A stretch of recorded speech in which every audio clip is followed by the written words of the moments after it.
The current centrifugal compressor's anti-surge protection systems give a limited vision of operative parameters and their related conditions of danger.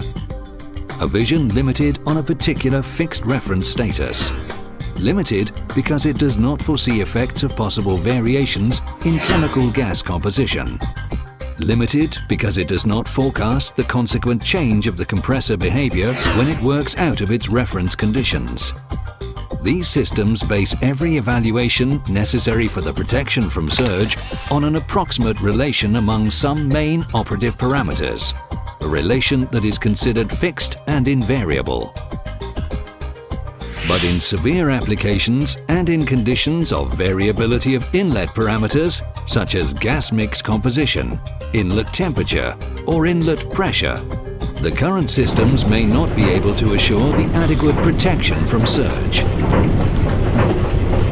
IPC introduces SPS, a sophisticated control and protection system with a different vision. SPS is able to respond in real time to every process parameter's variation.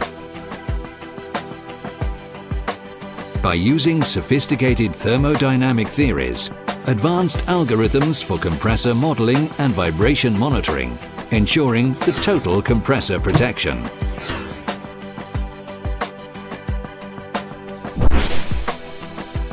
Furthermore, thanks to innovative auto-diagnostic logics, SPS is able to check the proper compressor functioning and to detect possible machine degradation. SPS, the most innovative system for total anti-surge protection. The future is now.